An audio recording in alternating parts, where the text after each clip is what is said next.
Hello and welcome. Tonight's book is Larry Meets Colonel Corncob by Jesse Leon McCann. Thank you all for visiting. I really hope you enjoy this book. Here we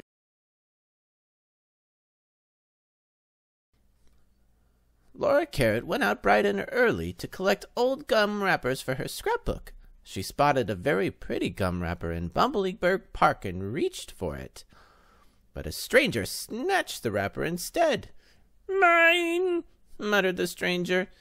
"and it isn't enough. I must have more." "Here's one, and another, and another," said the stranger, hopping and skipping through the park. He quickly grabbed all the gum wrappers, leaving none for Laura. "It isn't fair to take them all," Laura yelled. "Can't you share?" No, all for me," he said. "I need lots of things."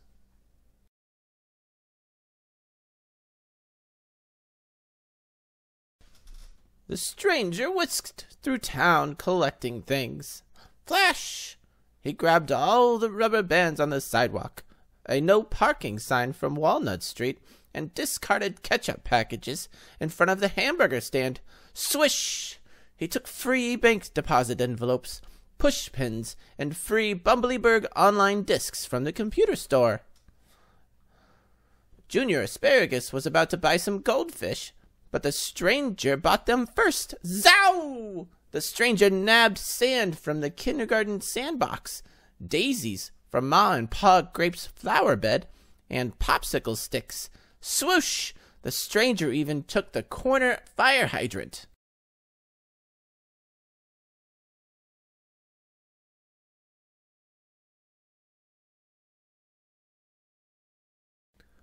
Luckily, Larry Boy was on the case. He zoomed into Bumbleberg.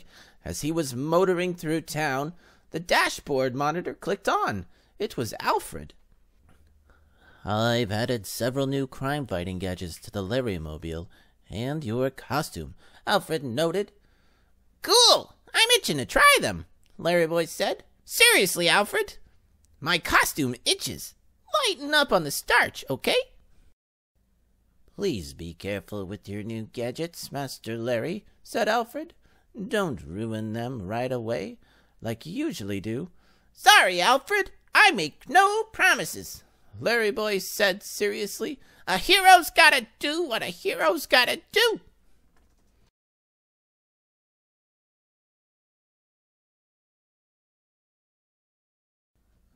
Larry Boy finally spied the stranger at the Bumbleberg ice cream shop buying all sorts of things.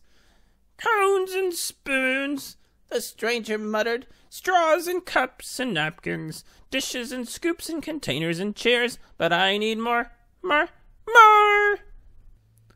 have the stranger's computer file, Master Larry," Alfred said. "Oh no, he's the Colonel." "You mean the fried chicken guy?" asked Larry Boy.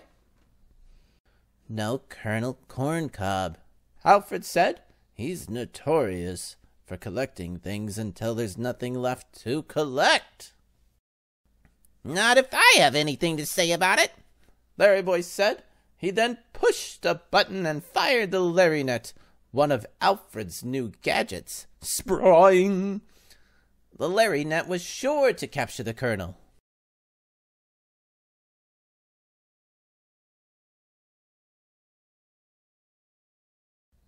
Instead, Colonel Corncob quickly snagged the Larry Net with his walking stick and spun it around and around.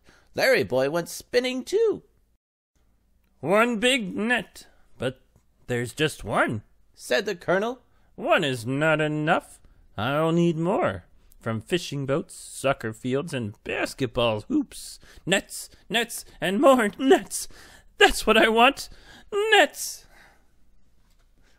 Larry Boy was sick from all the spinning. "Oh, I'll never ride a merry-go-round again," he moaned. Larry Boy let go of the Larry Net and flew high into the air. Luckily, he landed on top of a big sack of marshmallows in a nearby marshmallow shop. Mush!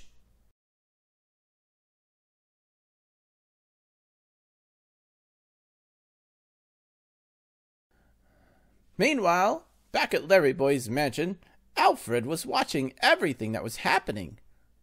"Oh no, Master Larry, do you realize what you've done?" Alfred cried.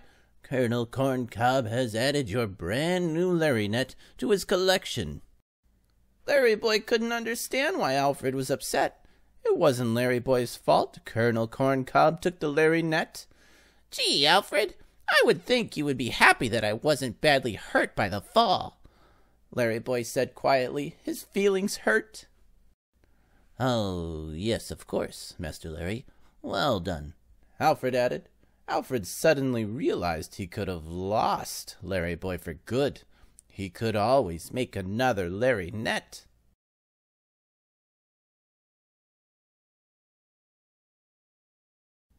"Master Larry, the computer has tracked Colonel Corncob to the outskirts of Bumblebeeburg," Alfred said when Larry Boy returned to the Larry-mobile. "Excellent!" Larry Boy exclaimed, smiling. "He must be in his top-secret, ultra-high-tech lair with computers and gizmos and all sorts of villain stuff." "Actually, it's his parents' house," said Alfred. "Stop right there, Colonel!" Larry Boy shouted when he arrived. "You'll do no more collecting on my watch." I don't have enough," cried the Colonel. "Go away! I need more! Go away!" "If you resist, I warn you, I have new hero gadgets in my costume," Larry Boy said.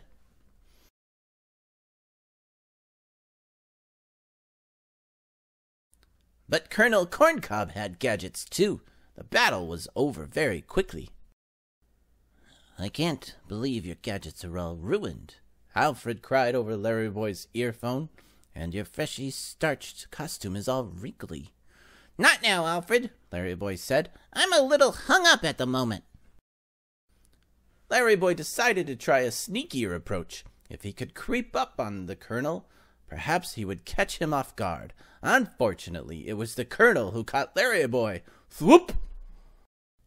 "Now I have a superhero in my collection," cheered Colonel Corncob. "Is one enough? Probably not. I need more superheroes. More. More!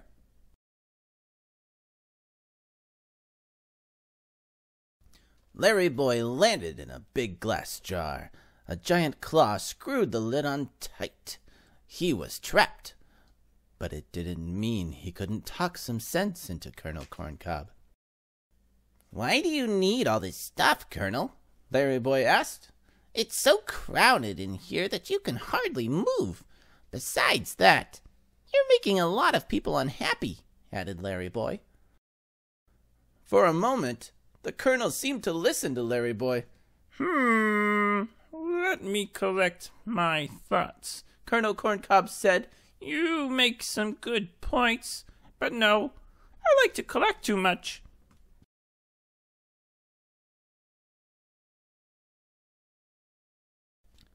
The Colonel seemed quite pleased with himself until, ping, ping, crash! A big wall of his collection came tumbling down on him. "Ow, you were right, Larry Boy. I did collect too much stuff," Colonel Corncob moaned. "Don't worry, Colonel," encouraged Larry Boy. "I'll save you." Larry Boy straightened a paper clip to push the claw's open button. Shh! Pop! The lid opened. "Hey, Alfred!" Larry Boy smiled. "I used one of your new gadgets, and I didn't wreck it." "That's a paperclip," Alfred said over Larry Boy's earphone. "I use it to keep your costume in its hanger."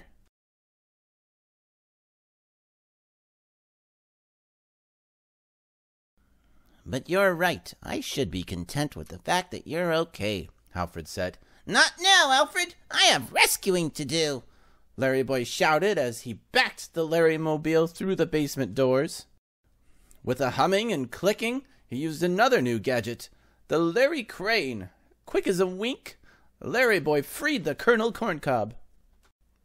"Larry Boy, this episode has taught me a lesson about being content with what I have," the Colonel said as Larry Boy returned to the basement. "I've collected too much stuff, things that others wanted. I was selfish and didn't realize how unfair my actions were to others. Now I must collect the goodwill of Bumblebeeburg." You should try collecting something smaller, like stamps, said Larry Boy. No. I mean, I'm going to return everything I've collected right now. I know now that it's important to leave things for others and not be greedy. The Colonel added and smiled.